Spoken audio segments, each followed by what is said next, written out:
Hi friends, welcome back. Today is another day of our read along together of The Count of Monte Cristo by Alexandre Dumas.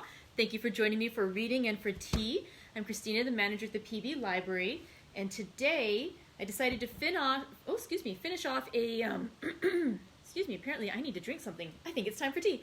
I'm finishing off a little canister that I had of loose leaf mint tea, and it was just enough to make one of these carafes of tea. And of course, being a mint herbal tea, it smelled wonderful, and it made me think, why am I not growing my own mint and trying to dry it and make tea? No idea. I should probably try it. If anyone makes their own tea, I would love to hear about it. What kind of tea do you make?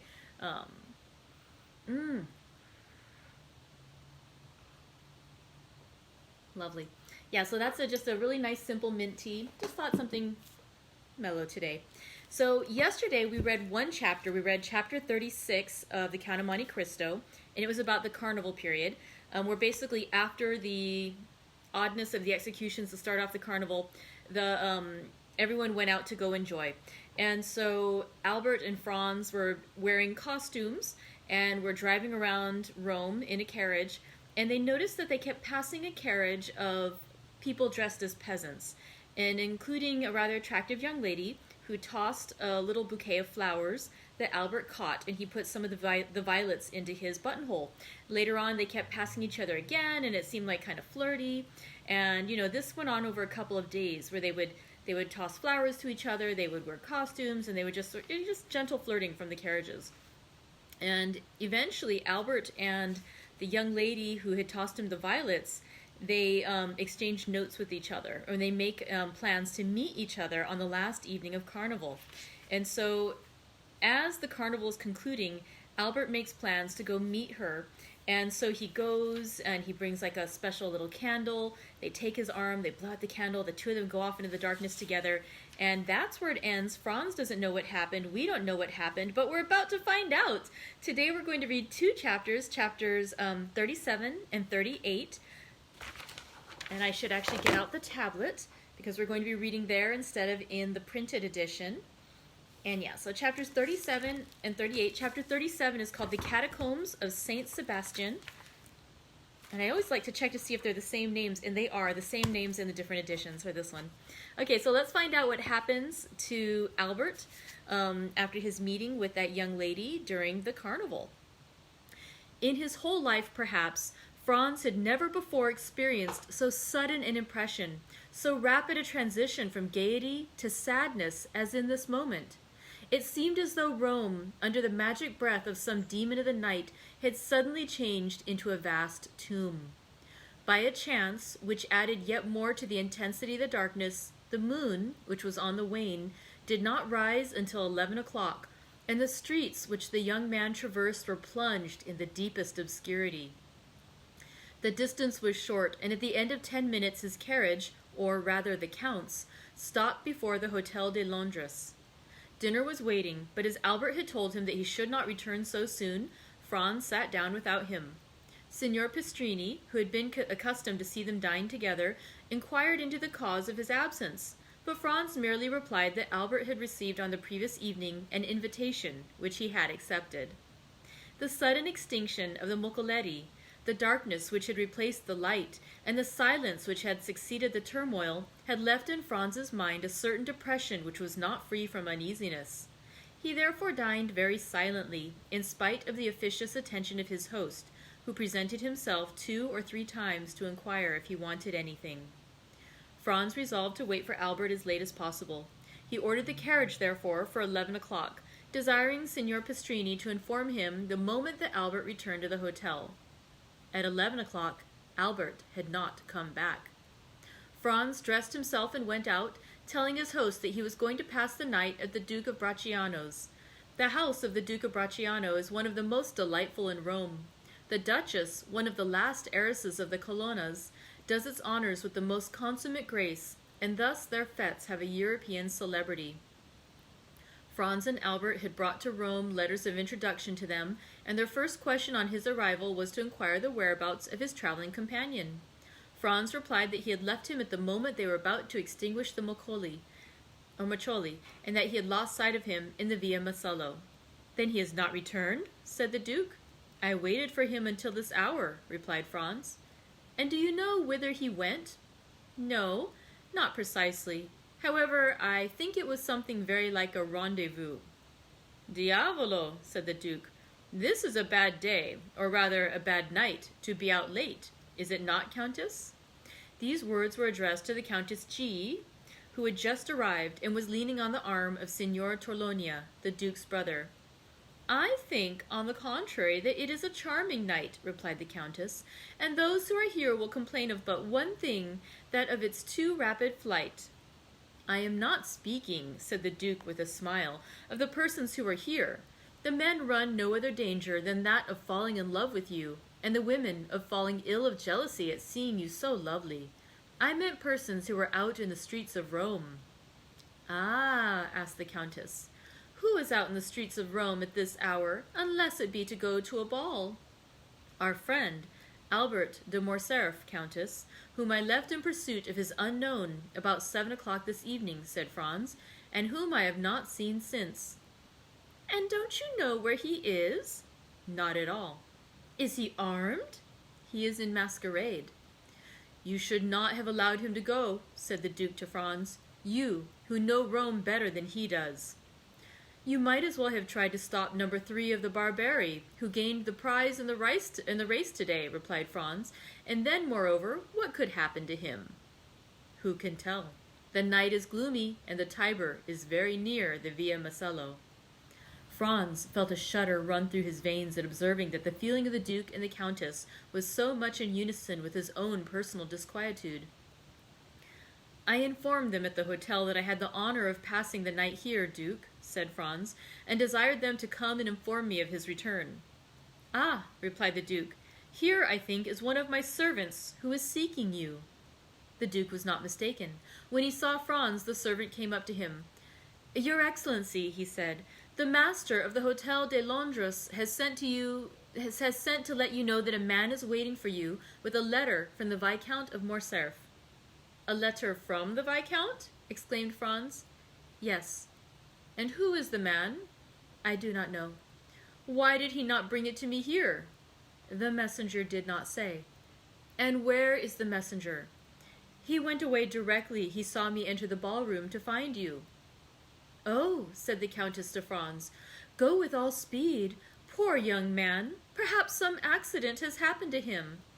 I will hasten, replied Franz. Shall we see you again to give us any information? Inquired the Countess. Yes, if it is not any serious affair, otherwise I cannot answer as to what I may do myself.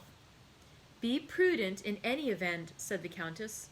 Oh, pray be assured of that. Franz took his hat and went away in haste. He had sent away his carriage with orders for it to fetch him at 2 o'clock.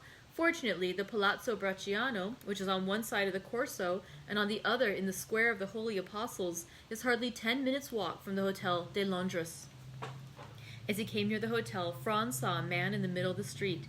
He had no doubt that it was the messenger from Albert. The man was wrapped up in a large cloak. He went up to him, but, to his extreme astonishment, the stranger first addressed him. What wants your Excellency of me? Inquired the man, retreating a step or two, as if to keep on his guard. Are you not the person who brought me a letter, inquired Franz, from the Viscount of Morcerf? Your Excellency lodges at Pastrini's hotel? I do. Your Excellency is the traveling companion of the Viscount? I am. Your Excellency's name is the Baron Franz d'Épinay. It is your Excellency that this letter is addressed. Is there any answer? Inquired Franz, taking the letter from him. Yes, your friend at least hopes so. Come upstairs with me, and I will give it to you. I prefer waiting here, said the messenger with a smile. And why? Your Excellency will know when you have read the letter. Shall I find you here, then? Certainly. Franz entered the hotel. On the staircase, he met Signor Pastrini. Well, said the landlord. Well, what? Responded Franz. You have seen the man who desired to speak with you from your friend? He asked of Franz. Yes, I have seen him, he replied, and he has handed this letter to me. Light the candles in my apartment, if you please. The innkeeper gave orders to a servant to go before Franz with the light. The young man had found Signor Pastrini looking very much alarmed, and this had only made him the more anxious to read Albert's letter. and so he went instantly towards the wax light and unfolded it.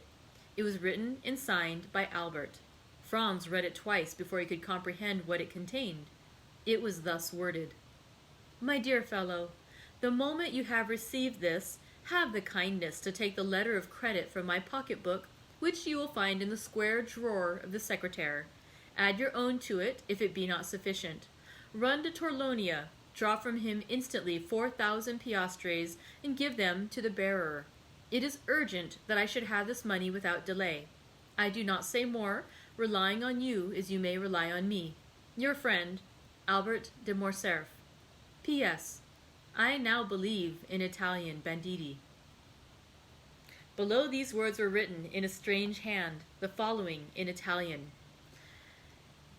"Se alle 6 della mattina le 4.000 piastre non sono nelle mie mani, alla 7 il conte Alberto avrà cessato di vivere. Luigi Vampa."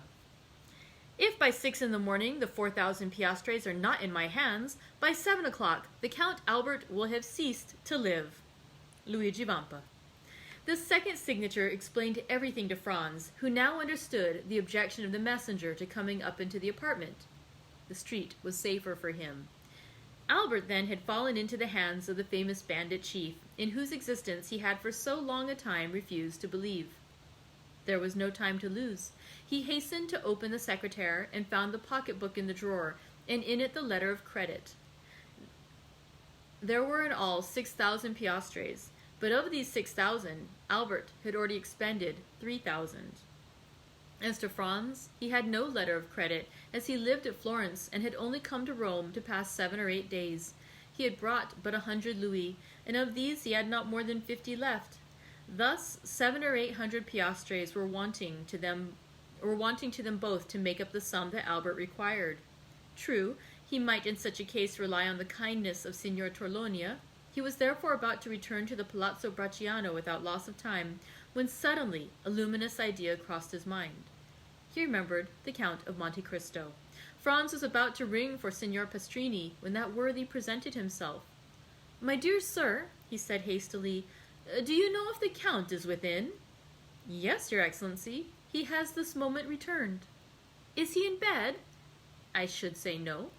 "Then ring at his door, if you please, and request him to be so kind as to give me an audience."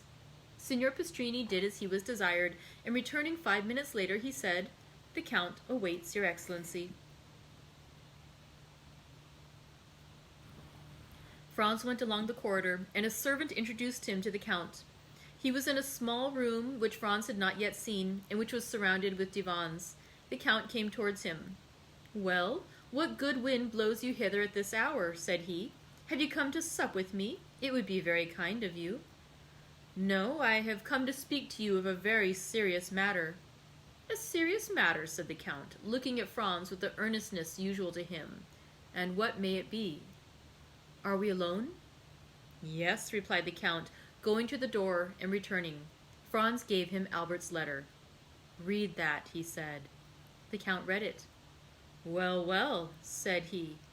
"Did you see the postscript?" "I did indeed." "Se alla 6 della mattina de 4.000 piastre non son nelle mie mani, alla 7 il conte Alberto avrà cessato de vivere. Luigi Vampa." "Well, what think you of that?" inquired Franz. "Have you the money he demands?" "Yes, all but 800 piastres." The Count went to his secretaire, opened it, and pulled out a drawer filled with gold. Said to Franz, "I hope you will not offend me by applying to anyone but myself." "You see, on the contrary, I come to you first and instantly," replied Franz. "And I thank you. Have what you will," and he made a sign to Franz to take what he pleased. "Is it absolutely necessary, then, to send the money to Luigi Vampa?" said the young man, looking fixedly in his turn at the Count. "Judge for yourself," replied he. "The postscript is explicit." "I think that if you would take the trouble of reflecting, you could find a way of simplifying the negotiation," said Franz. "How so?" returned the Count with surprise. "If we were to go together to Luigi Vampa, I am sure he would not refuse you Albert's freedom." What influence can I possibly have over a bandit? Have you not just rendered him a service that can never be forgotten? What is that? Have you not saved Peppino's life? Well, well, said the Count. Who told you that? No matter, I know it. The Count knit his brows and remained silent an instant. And if I went to seek Vampa, would you accompany me? If my society would not be disagreeable? Be it so. It is a lovely night, and a walk without Rome will do us both good. Shall I take any arms? For what purpose? Any money? It is useless. Where is the man who brought the letter? In the street. He awaits the answer? Yes. I must learn where we are going. I will summon him hither. It is useless. He would not come up. To your apartments, perhaps, but he will not make any difficulty at entering mine. The Count went to the window of the apartment that looked onto the street and whistled in a peculiar manner. The man in the street quitted the wall and advanced into the middle of the room.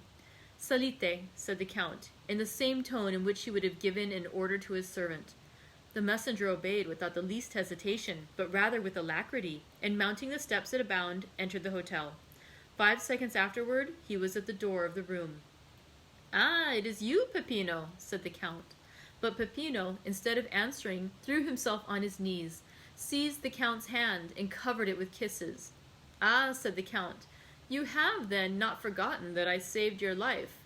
That is strange, for it is a week ago. No, Excellency, and never shall I forget it, returned Peppino, with an accent of profound gratitude. Never. That is a long time, but it is something that you believe so. Rise and answer. Peppino glanced anxiously at Franz. Oh, you may speak before His Excellency, said he. He is one of my friends. You allow me to give you this title, continued the Count. In French, it is necessary to excite this man's confidence. You can speak before me, said Franz. I am a friend of the Count's. Good, returned Peppino. I am ready to answer any questions your Excellency may address to me. How did the Viscount Albert fall into Luigi's hands? Excellency, the Frenchman's carriage passed several times the one in which was Teresa. The chief's mistress? Yes, the Frenchman threw her a bouquet. Teresa returned it, all this with the consent of the chief, who was in the carriage. What? Cried Franz. Was Luigi Vampa in the carriage with the Roman peasants? It was he who drove, disguised as the coachman, replied Peppino. Well, said the Count. Well then, the Frenchman took off his mask. Teresa, with the chief's consent, did the same. The Frenchman asked for a rendezvous. Teresa gave him one. Only, instead of Teresa, it was Beppo who was on the steps of the church of San Giacomo. What? Exclaimed Franz. The peasant girl who snatched his moccoletto from him? Was a lad of 15, replied Peppino, but it was no disgrace to your friend to have been deceived. Beppo has taken him plenty of others. And Beppo led him outside the walls, said the Count. Exactly so. A carriage was waiting at the end of the Via Macello. Beppo got in, inviting the Frenchman to follow him, and he did not wait to be asked twice. He gallantly offered the right-hand seat to Beppo and sat by him. Beppo told him he was going to take him to a villa a league from Rome. The Frenchman assured him he would follow him to the end of the world. The coachman went up the Via del Ripetta and the Porta San Paolo, and when they were 200 yards outside, as the Frenchman became somewhat too forward, Beppo put a brace of pistols to his head. The coachman pulled up and did the same. At the same time, 4 of the band, who were concealed on the banks of the Almo, surrounded the carriage. The Frenchman made some resistance and nearly strangled Beppo, but he could not resist 5 armed men and was forced to yield.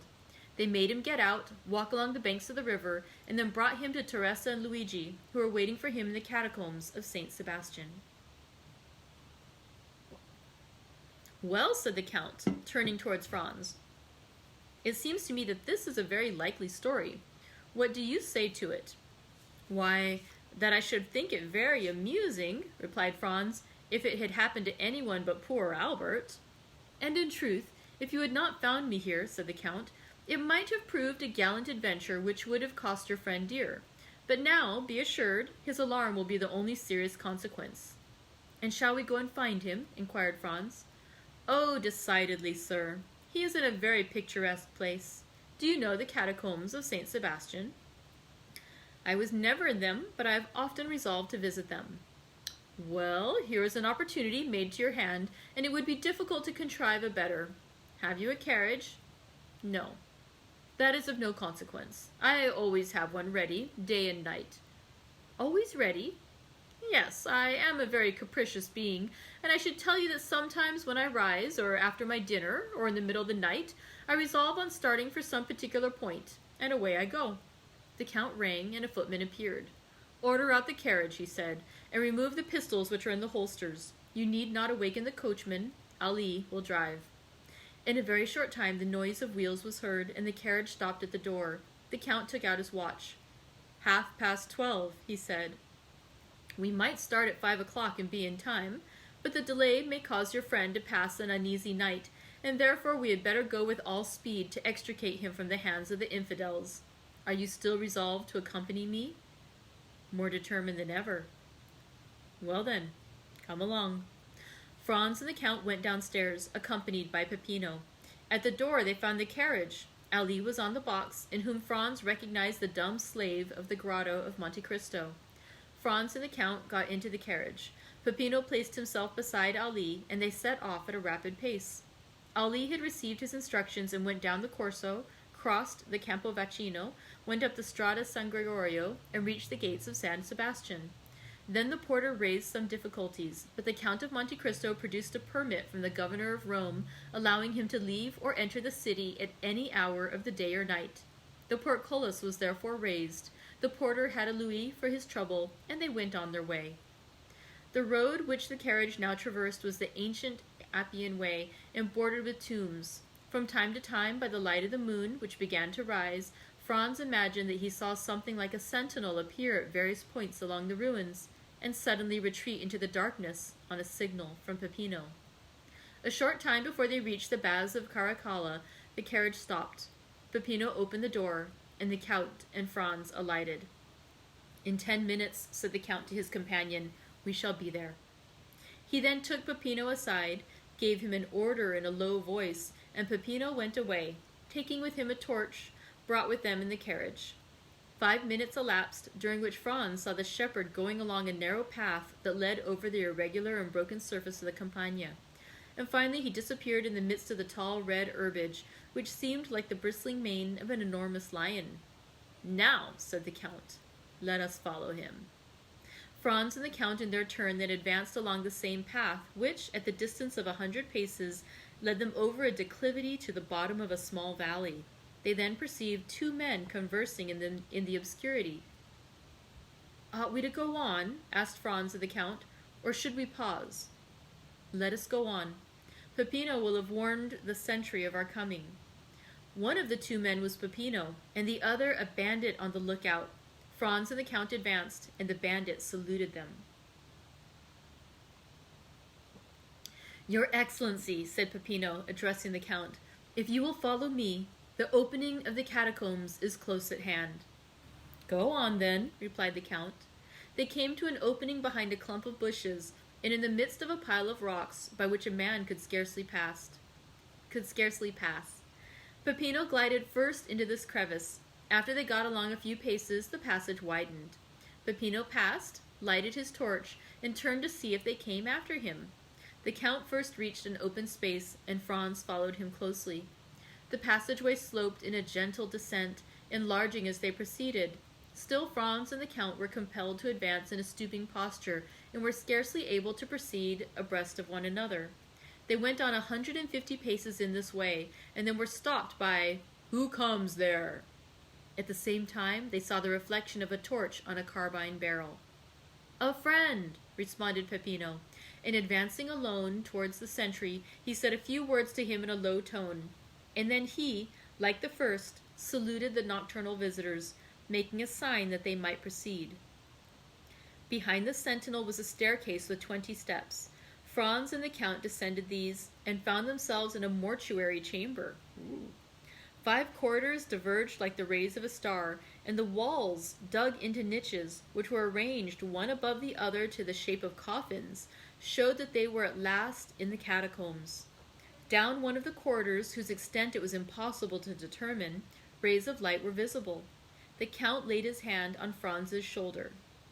"Would you like to see a camp of bandits in repose?" he inquired. "Exceedingly," replied Franz. "Come with me, then. Peppino, put out the torch." Peppino obeyed, and Franz and the Count were in utter darkness, except that 50 paces in advance of them a reddish glare, more evident since Peppino had put out his torch, was visible along the wall. They advanced silently, the Count guiding Franz as if he had the singular faculty of seeing in the dark. Franz himself, however, saw his way more plainly in proportion as he went on towards the light, which served in some manner as a guide. 3 arcades were before them, and the middle one was used as a door.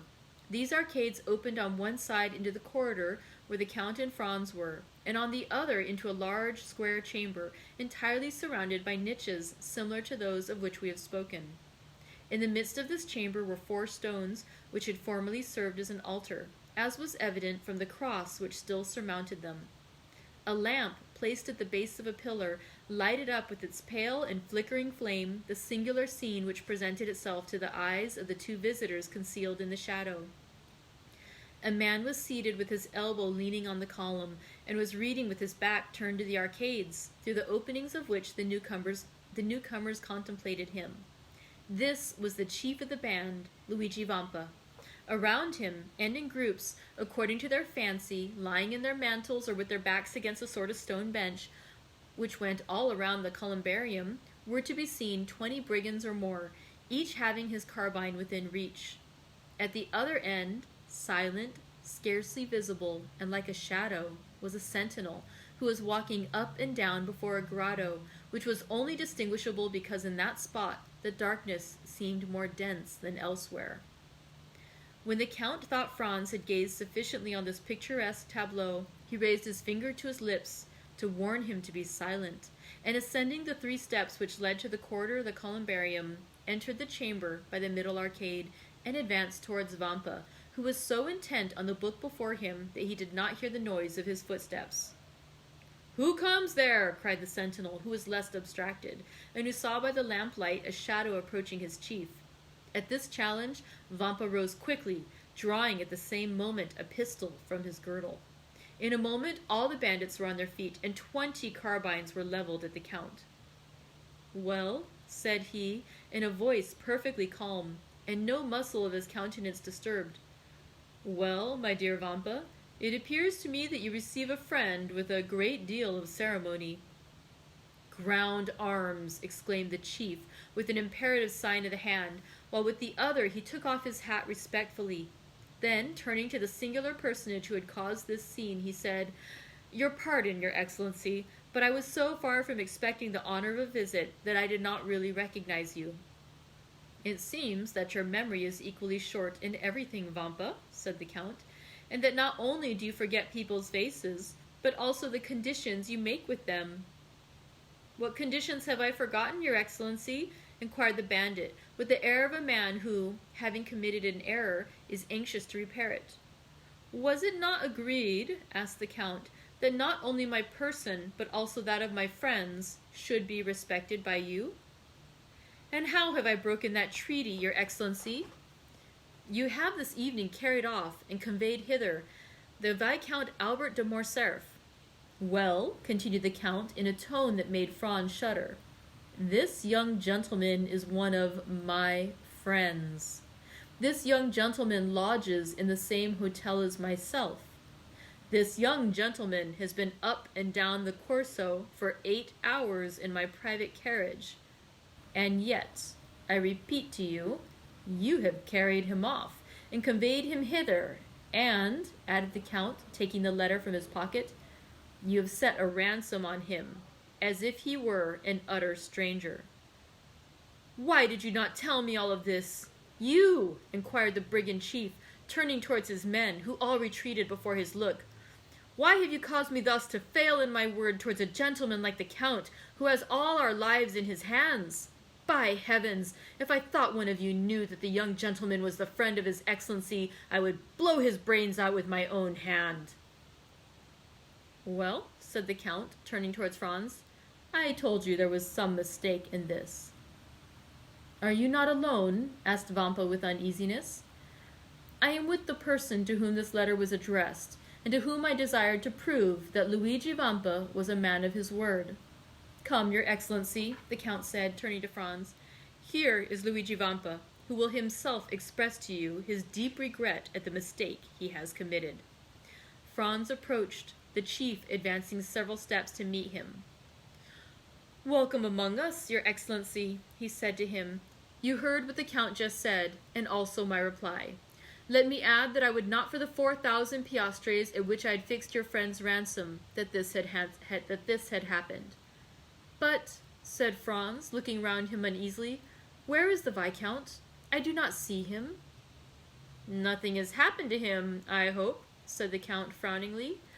"The prisoner is there," replied Vampa, pointing to the hollow space in front of which the bandit was on guard, "and I will go myself and tell him he is free." The chief went towards the place he had pointed out as Albert's prison, and Franz and the Count followed him. "What is the prisoner doing?" inquired Vampa of the sentinel. "Ma foi, captain," replied the sentry, "I do not know.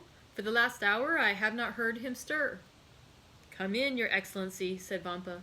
The Count and Franz ascended 7 or 8 steps after the chief, who drew back a bolt and opened a door. Then, by the gleam of a lamp, similar to that which lighted the columbarium, Albert was to be seen wrapped up in a cloak which one of the bandits had lent him, lying in a corner, in profound slumber. "Come," said the Count, smiling with his own peculiar smile. "Not so bad for a man who is to be shot at 7 o'clock tomorrow morning." Vampa looked at Albert with the kind of admiration.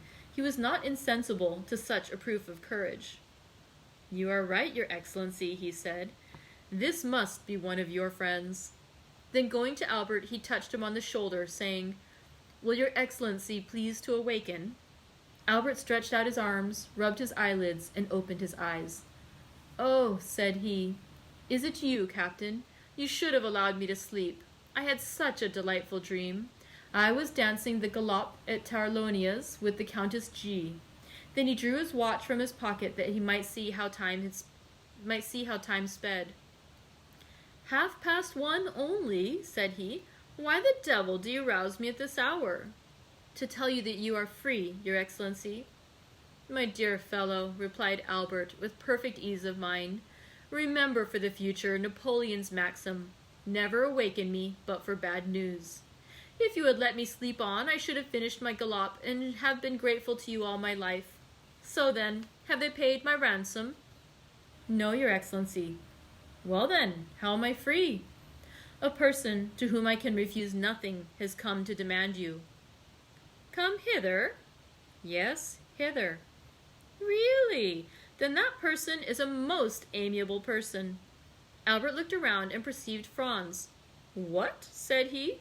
"Is it you, my dear Franz, whose devotion and friendship are thus displayed?" "No, not I," replied Franz, "but our neighbor, the Count of Monte Cristo." "Oh, my dear Count," said Albert gaily, arranging his cravat and wristbands, "you are really most kind, and I hope you will consider me as under eternal obligations to you, in the first place for the carriage, and in the next for this visit." And he put out his hand to the Count, who shuddered as he gave his own, but who nevertheless did give it. The bandit gazed on the scene with amazement. He was evidently accustomed to see his prisoners tremble before him, and yet here was one whose gay temperament was not for a moment altered. As for Franz, he was enchanted at the way in which Albert had sustained the national honor in the presence of the bandit. "My dear Albert," he said, "if you will make haste, we shall yet have time to finish the night at Torlonia's. You may conclude your interrupted galop, so that you will owe no ill will to Signor Luigi, who has, indeed, throughout this whole affair, acted like a gentleman." "You are decidedly right, and we may reach the palazzo by 2 o'clock? Signor Luigi," continued Albert, "is there any formality to fulfill before I take leave of your Excellency?" "None, sir," replied the bandit. "You are as free as air." "Well then, a happy and merry life to you. Come, gentlemen, come." And Albert, followed by Franz and the Count, descended the staircase, crossed the square chamber where stood all the bandits, hat in hand. "Peppino," said the brigand chief, "give me the torch." "What are you going to do?" inquired the Count. "I will show you the way back myself," said the captain. "That is the least honor that I can render to your excellency." And taking the lighted torch from the hands of the herdsman, he preceded his guests, not as a servant who performs an act of civility, but like a king who precedes ambassadors.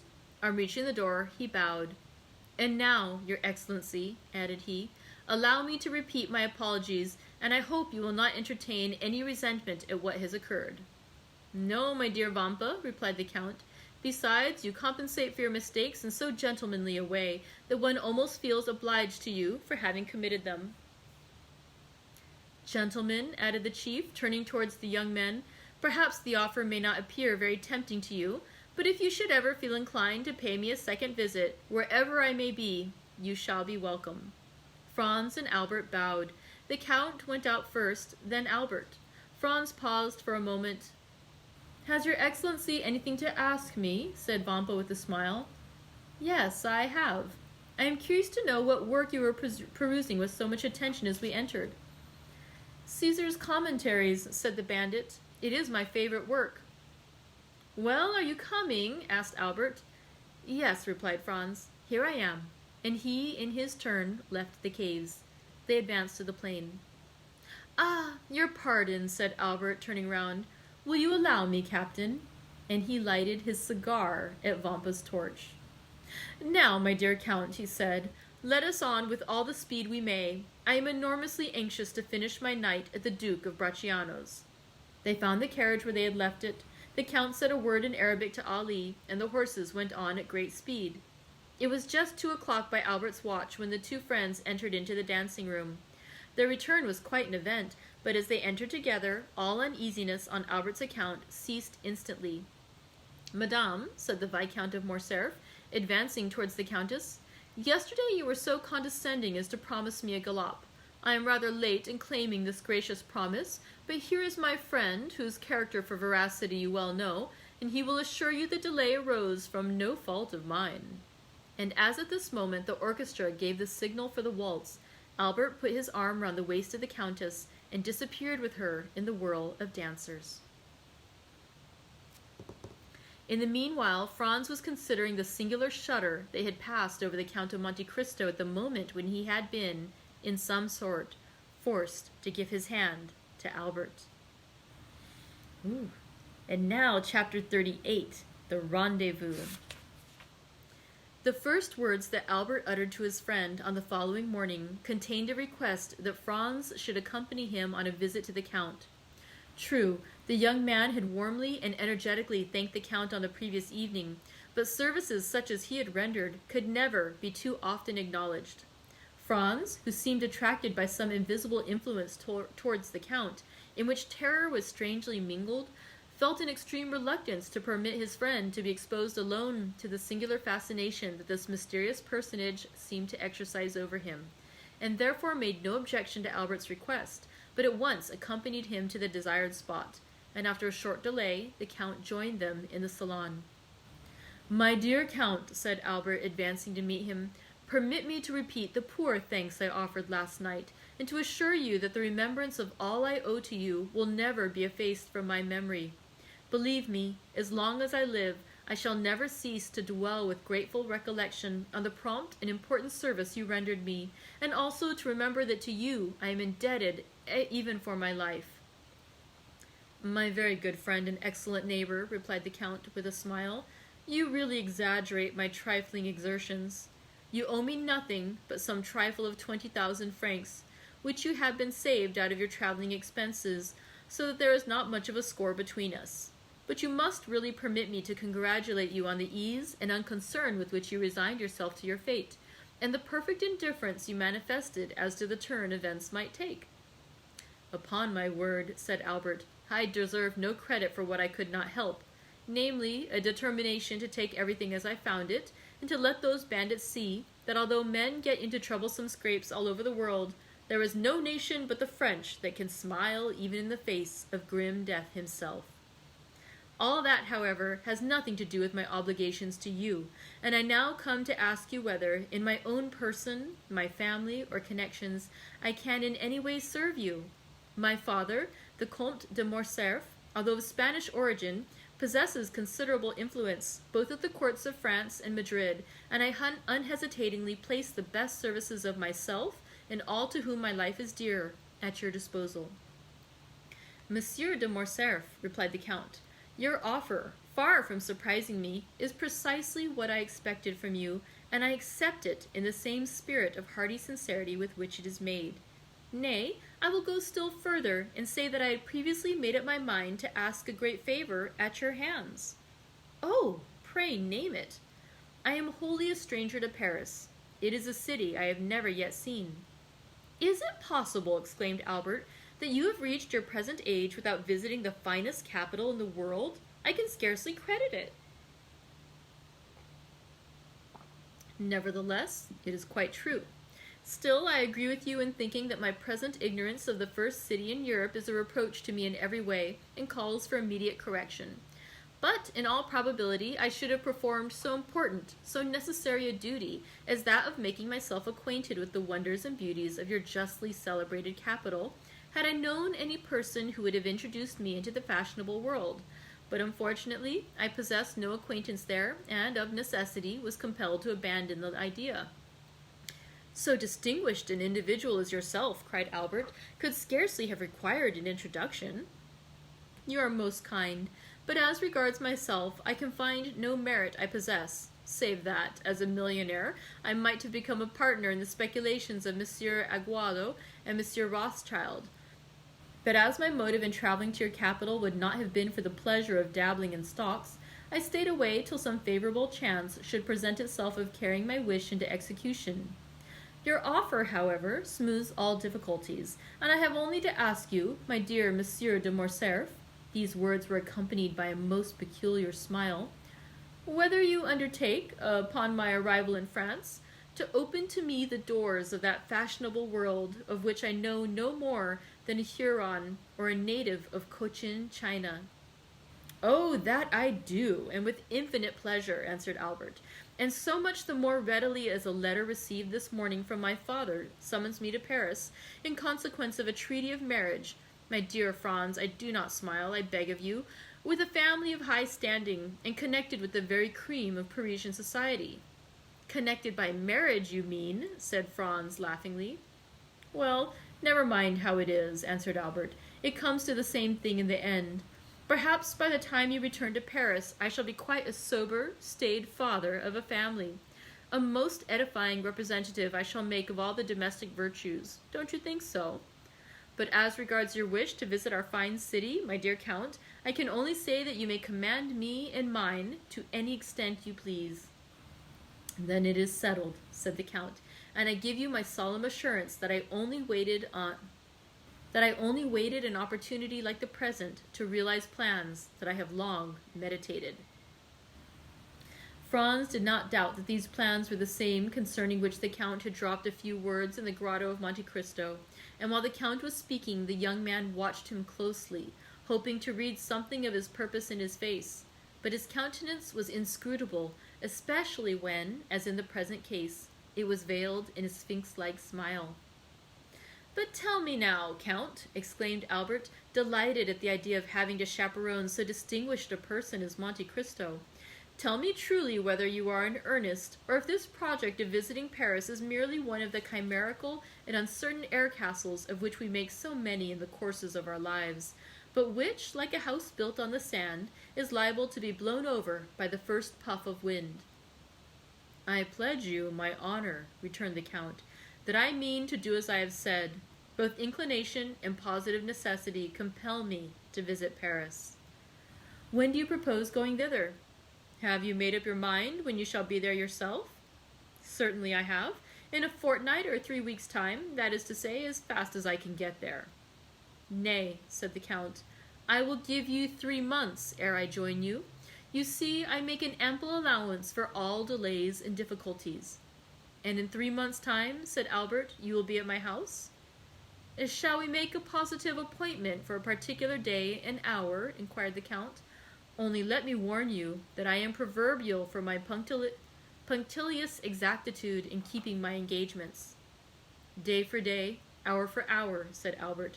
That will suit me to a dot. So be it then, replied the Count, and extending his hands toward a calendar suspended near the chimney-piece, he said, Today is the 21st of February, and drawing out his watch, added, It is exactly 10:30. Now, promise me to remember this, and expect me the 21st of May, at the same hour, in the forenoon. Capital! Exclaimed Albert. Your breakfast shall be waiting. Where do you live? Number 27, Rue du Helder. Have you bachelor's apartments there? I hope my coming will not put you to any inconvenience. I reside in my father's house, but occupy a pavilion at the farther side of the courtyard, entirely separated from the main building. Quite sufficient, replied the Count, as, taking out his tablets, he wrote down number 27, Rue du Helder, 21st May, 10:30 in the morning. Now then, said the Count, returning his tablets to his pocket, make yourself perfectly easy. The hand of your timepiece will not be more accurate in marking the time than myself. Shall I see you again ere my departure? Asked Albert. That depends. When do you leave? Tomorrow evening at 5:00. In that case, I must say adieu to you, as I am compelled to go to Naples, and shall not return hither before Saturday evening or Sunday morning. And you, Baron, pursued the Count, addressing Franz, do you also depart tomorrow? Yes. For France? No, for Venice. I shall remain in Italy for another year or two. Then we shall not meet in Paris? I fear I shall not have that honor. Well, since we must part, said the Count, holding out a hand to each of the young men, allow me to wish you both a safe and pleasant journey. It was the first time the hand of Franz had come in contact with that of the mysterious individual before him, and unconsciously he shuddered at its touch, for it felt cold and icy as that of a corpse. Let us understand each other, said Albert. It is agreed, is it not, that you are to be at number 27 in the Rue du Helder on the 21st of May at 10:30 in the morning, and that your word of honor passed for your punctuality? The 21st of May at 10:30 in the morning, Rue du Helder, number 27, replied the Count. The young men then rose, and bowing to the Count, quitted the room. What is the matter? Asked Albert of Franz when they had returned to their own apartments. You seem more than commonly thoughtful. I will confess to you, Albert, replied Franz. The Count is a very singular person, and the appointment you have made to meet him in Paris fills me with 1,000 apprehensions. My dear fellow, exclaimed Albert, what can there possibly be in that to excite uneasiness? Why, you must have lost your senses. Whether I'm in my senses or not, answered Franz, that is the way I feel. Listen to me, Franz, said Albert. I am glad that the occasion has presented itself for saying this to you, for I have noticed how cold you are in your bearing towards the Count, while he, on the other hand, has always been courtesy itself to us. Have you anything particular against him? Possibly. Did you ever meet him previously to coming hither? I have. And where? Will you promise me not to repeat a single word of what I am about to tell you? I promise. Upon your honor? Upon my honor. Then listen to me. Franz then related to his friend the history of his excursion to the island of Monte Cristo, and of his finding a party of smugglers there, and the 2 Corsican bandits with them. He dwelt with considerable force and energy on the almost magical hospitality he had received from the Count, and the magnificence of his entertainment in the grotto of the 1,001 Nights. He recounted with circumstantial exactitude all the particulars of the supper, the hashish, the statues, the dream, and how, at his awakening, there remained no proof or trace of all these events, save the small yacht seen in the distant horizon driving under full sail toward Porto Vecchio. Then he detailed the conversation overheard by him at the Colosseum between the Count and Vampa, in which the Count had promised to obtain the release of the bandit Peppino, an engagement which, as our readers are aware, he most faithfully fulfilled. At last he arrived at the adventure of the preceding night, and the embarrassment in which he found himself placed by not having sufficient cash by 600 or 700 piastres to make up the sum required, and finally of his application to the Count, and the picturesque and satisfactory result that followed. Albert listened with the most profound attention. "Well," said he, when Franz had concluded, "what do you find to object to in all that you have related? The Count is fond of traveling, and being rich, possesses a vessel of his own. Go but to Portsmouth or Southampton, and you will find the harbors crowded with the yachts belonging to such of the English as can afford the expense, and have the same liking for this amusement.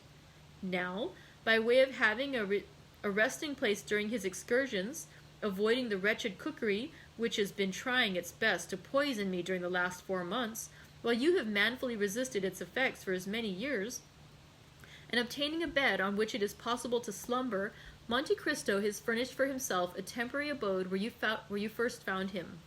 But, to prevent the possibility of the Tuscan government taking a fancy to his enchanted palace, and thereby depriving him of the advantages naturally expected from so large an outlay of capital, he has widely enough purchased the island and taken its name. Just ask yourself, my good fellow, whether there are not many persons of our acquaintance who assume the names of lands and properties they never in their lives were masters of." "But," said Franz, "the Corsican bandits that were among the crew of his vessel?" "Why, really, the thing seems to me simple enough. Nobody knows better than yourself that the bandits of Corsica are not rogues or thieves, but purely and simply fugitives, driven by some sinister motive from their native town or village, and that their fellowship involves no disgrace or stigma. For my own part, I protest that, should I ever go to Corsica, my first visit, ere even I presented myself to the mayor or prefect, should be to the bandits of Colomba, if I could only manage to find them, for on my conscience they are a race of men I admire greatly." "Still," persisted Franz, "I suppose you will allow that such men as Vampa and his band are regular villains, who have no other motive than plunder when they seize your person? Why do you explain the influence the Count evidently possessed over those ruffians?" "My good friend, as in all probability I owe my present safety to that influence, it would ill become me to search too closely into its source. Therefore, instead of condemning him for his intimacy with outlaws, you must give me leave to excuse any little irregularity there may be in such a connection. Not altogether for preserving my life, for my own idea was that it never was in much danger, but certainly for saving me 4,000 piastres, which, being translated, means neither more nor less than 24,000 livres of our money, a sum at which, most assuredly, I should never have been estimated in France, proving most indisputably," added Albert with a laugh, "that no prophet is honored in his own country." "Talking of countries," replied Franz, "of what country is the Count? What is his native tongue? Whence does he derive his immense fortune? And what were those events of his early life, a life as marvelous as unknown, that have tinctured his succeeding years with so dark and gloomy a misanthropy? Certainly these are questions that, in your place, I should like to have answered." "My dear Franz," replied Albert, "when, upon receipt of my letter, you found the necessity of asking the Count's assistance, you promptly went to him, saying, 'My friend Albert de Morcerf is in danger, help me to deliver him.' Was not that nearly what you said?" "It was."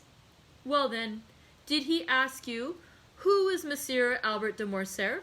How does he come by his name, his fortune? What are his means of existence? What is his birthplace? Of what country is he a native?' Tell me, did he put all these questions to you?" "I confess he asked me none." "No. He merely came and freed me from the hands of Signor Vampa, where, I can assure you, in spite of all my outward appearance of ease and unconcern, I did not very particularly care to remain. Now then, Franz, when, for services so promptly and unhesitatingly rendered, he but asks me in return to do for him what is done daily for any Russian prince or Italian nobleman whom may pass through Paris, merely to introduce him into society, would you have me refuse? My good fellow, you must have lost your senses to think it possible I could act with such cold-blooded policy. And this time it must be confessed that, contrary to the usual state of affairs and discussions between the young men, the effective arguments were all on Albert's side. Well, said Franz with a sigh, do as you please, my dear Viscount, for your arguments are beyond the powers of refutation, or beyond my powers of refutation. Still, in spite of all, you must admit that this Count of Monte Cristo is a most singular personage.